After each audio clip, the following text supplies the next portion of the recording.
मंदिर, इस पर क्या कहना चाहोगे आप?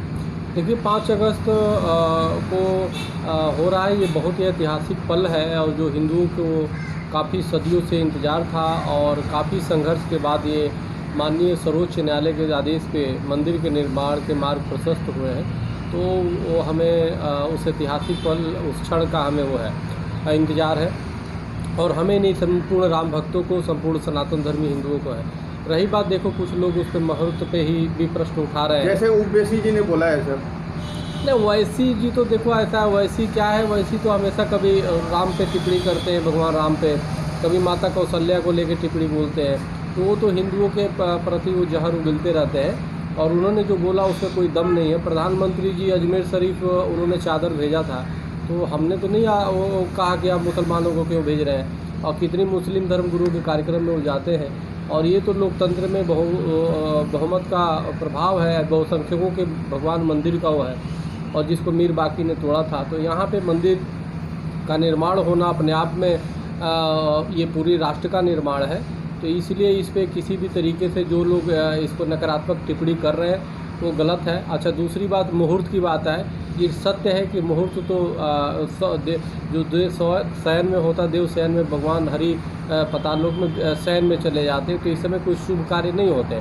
लेकिन भगवान राम का काम है और राम के कार्य में तो सब कुछ सिद्ध है अपने आप में।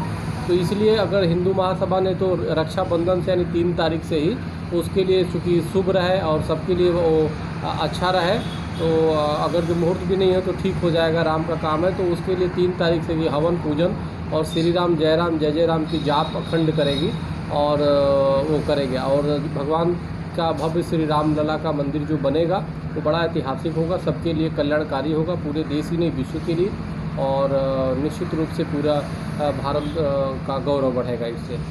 अभी ओवैसी जी का एक बयान आया था कि हम आने वाली पीढ़ी को हम कहेंगे कि वहाँ मस्जिद था, उसे ध्वस्त करके बनाया जा रहा है, तो क्या कहना चाहोगे इस पर? नहीं, आने वाली पीढ़ी को उनको ये बताना चाहिए कि मीर बाकी जो था उसने तोड़ा, और फिर हिंदुओं ने जो मीर बाकी ने तलवार के बल पे तोड़ा और हिंदुओं का नरसंहार किया। हिंदुओं ने एक भी किसी को नहीं मारा, और बल्कि संवैधानिक लड़ाई लड़ते हुए देश के सर्वोच्च न्यायालय तक लड़ाई लड़े, और 5 जजों के पीठ ने एक कानून का पालन करते हुए और साक्ष्य के आधार पर निर्णय दिया। तो इस तरह की बात करना चाहिए। एक संवैधानिक पद पर बैठे हुए ओवैसी ओवैसी को इस तरह की बातें शोभा नहीं दे रही है।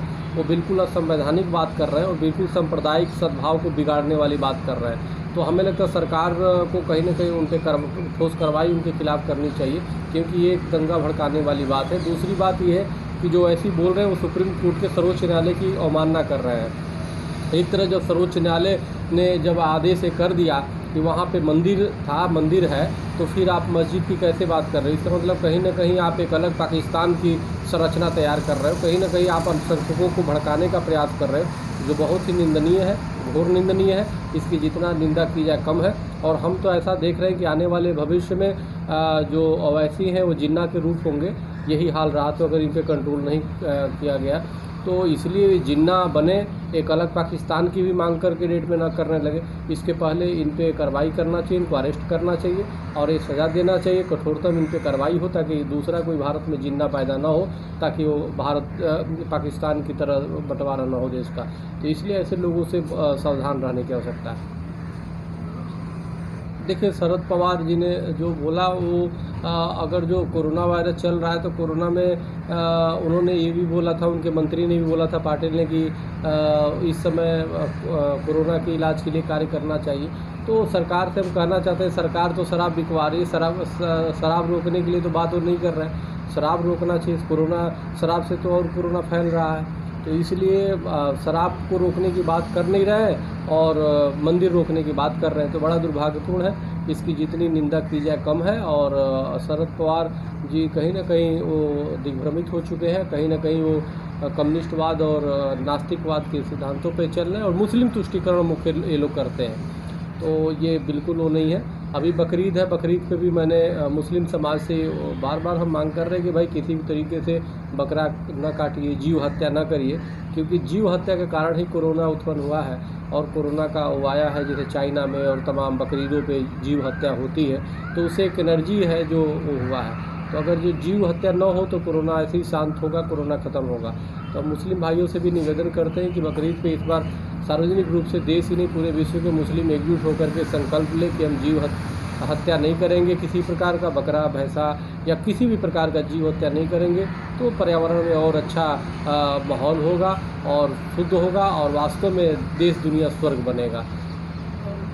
सर, कोरोना भी शांत होगा।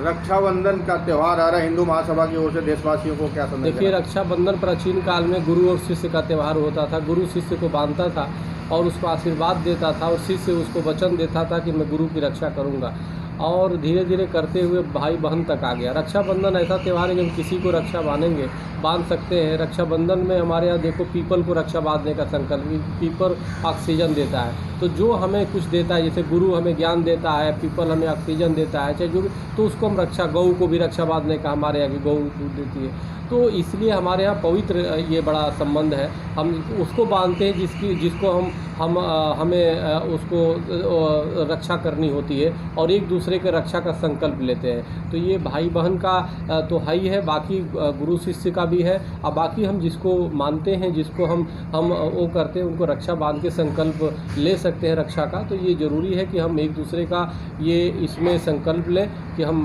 रक्षा बांधें, हम पूरे समाज की रक्षा का संकल्प लें, पूरे परिवार की रक्षा का संकल्प लें, पूरे देश की रक्षा का संकल्प लें। जिस प्रकार से कोरोना भी चल रहा है, हम स्वयं भी सुरक्षित रहें, हम अपने बच्चों और परिवार को सुरक्षित रहें, मोहल्ले को रखें, पूरे शहर और देश को सुरक्षित रखने का ले और एक दूसरे को सहयोग करने का संकल्प लें। तो रक्षाबंधन पे हमारी पूरे आपके जितने भी दर्शक हैं उन सबको बहुत बहुत मंगल कामना, आप सबकी टीम को मंगल कामना, और संपूर्ण देशवासियों को आपके चैनल के माध्यम से हम रक्षाबंधन की बहुत बहुत बधाई, मंगल कामना देते हैं।